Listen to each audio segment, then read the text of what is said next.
Before I call the Home Secretary to make her statement, I will remind the House that several hundred people have been charged with criminal offences relating to these disturbances. Most of these cases are still before the courts.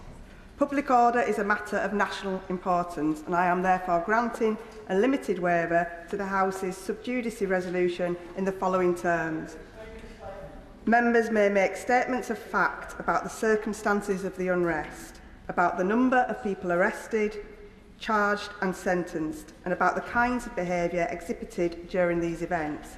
However, they may not refer to specific individuals who have been charged and are awaiting trial, or engage in any discussion or speculation about individual cases. Home Secretary Yvette Cooper. Thank you, Madam Deputy Speaker. Before I start, I want to pass our sympathies to the families of Sher Maximan and Musi Mnetu, who died sadly this weekend following violent incidents around Notting Hill Carnival. And our thoughts are with their friends and families at this terrible time, and our thanks go to the police who moved swiftly to charge suspects in both cases.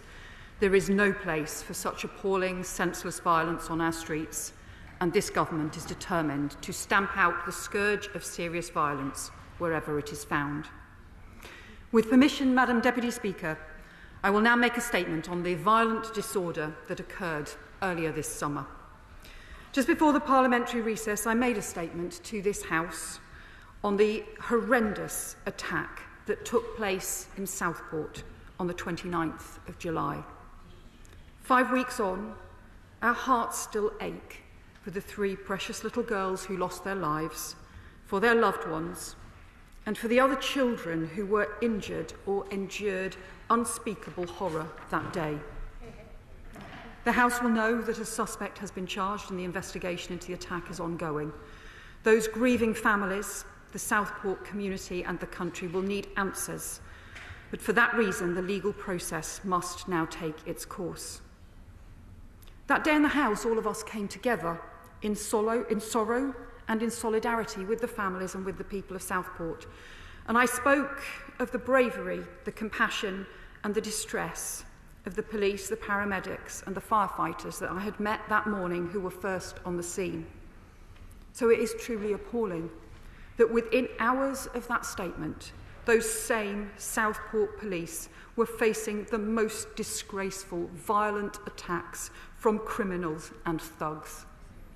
Police officers pelted with bricks and bottles, the local mosque, a place of worship, subjected to violent attack. And while millions of decent people across the country were praying for bereaved families, a criminal minority of thugs and extremists saw only an opportunity to hijack a town's grief. The Merseyside Chief Constable, Serena Kennedy, spoke at the funeral of Alice de Silva Aguiar, and she said she hoped that anyone taking part in the violent disorder was hanging their head in shame at the pain that they had caused the bereaved family. In the days that followed, we saw further disgraceful violent disorder in a number of towns and cities, repeated attacks on the very police officers whose job it is to keep communities safe, over 100 officers injured. In Sunderland, a citizens' advice branch set alight. In Liverpool, a library and vital community hub was torched. In Hull, shops were looted and a mosque was targeted.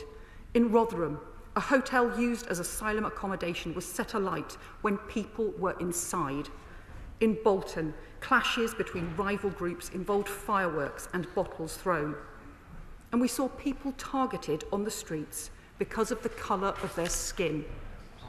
This disgraceful disorder and racist hatred, including that whipped up by a hateful minority online, was an insult to those grieving over Southport. So let us be very clear, those violent and criminal attacks were not protests, they were not about grievance, they were thuggery, racism and crime. Plenty of people across the country have strong views about crime, about policing, about immigration, asylum, the NHS and more, but they don't pick up bricks and throw them at the police. They don't loot shops or attack places of worship, and they don't set buildings alight knowing that other human beings are inside. There's lots to debate on all kinds of policy issues, but no one should make excuses for violence or thuggery that risks public safety. This was brazen criminality perpetrated in many cases by those with existing criminal convictions. The Prime Minister and I made clear that criminals would pay the price for their violence, and we meant it.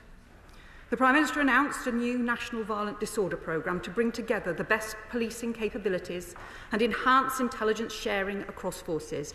And ministers worked daily with the police and criminal justice partners to ensure that there was a strong and determined response. The National Police Coordination Centre operated a national mobilisation plan to ensure strategic reserves of public order officers were ready to be deployed in support of different police forces.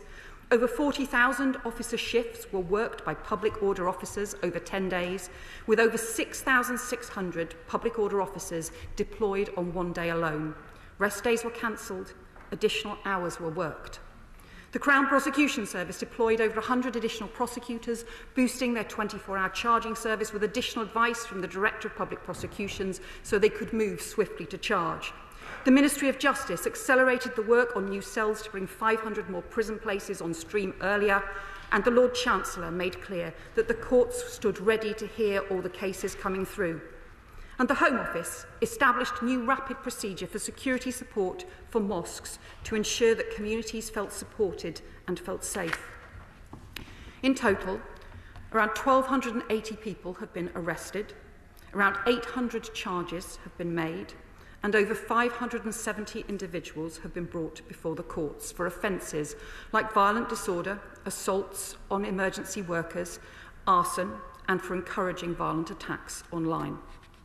This robust and swift response from government and the criminal justice system has provided a strong deterrent and showed our steadfast determination to keep people safe. And most importantly, order was restored. But I want now to just update the House on some of the next steps we will take. First, we will take forward positive policing reform to build on the important work done by the National Police Coordination Centre this summer. I want particularly to thank the Chair of the National Police Chiefs Council and Public Order Lead for the mobilisation work that they did. But the reality is that the coordination infrastructure and systems that they had to work with were too weak.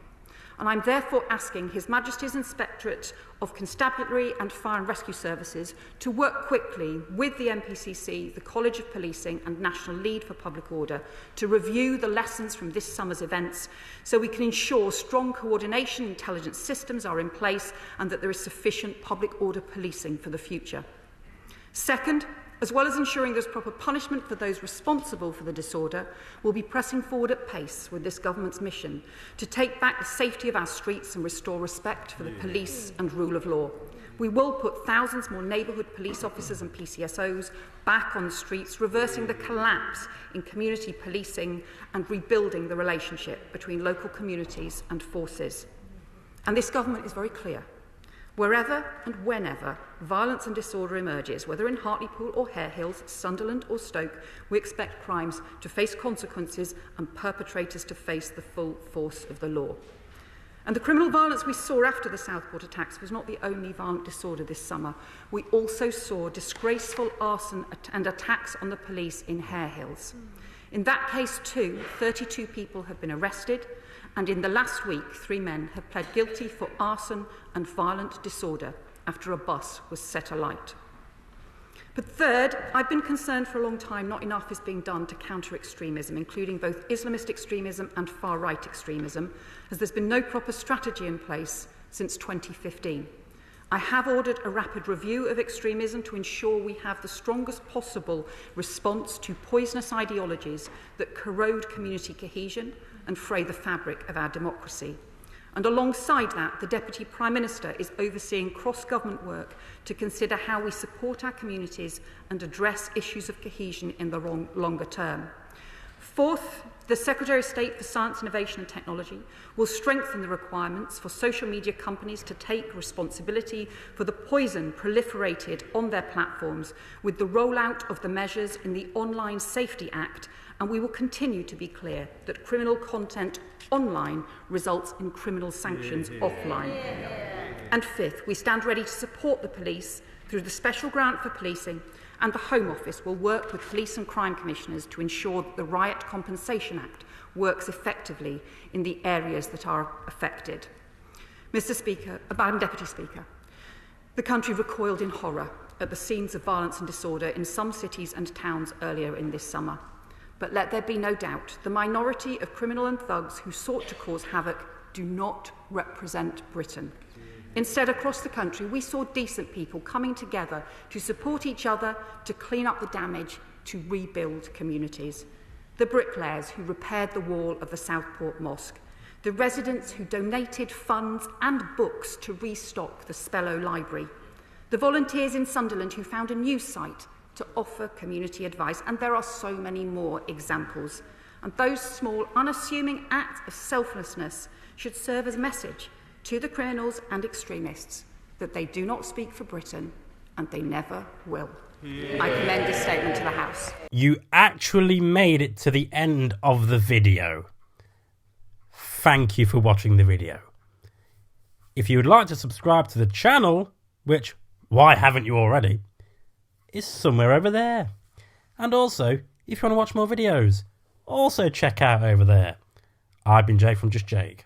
See you later.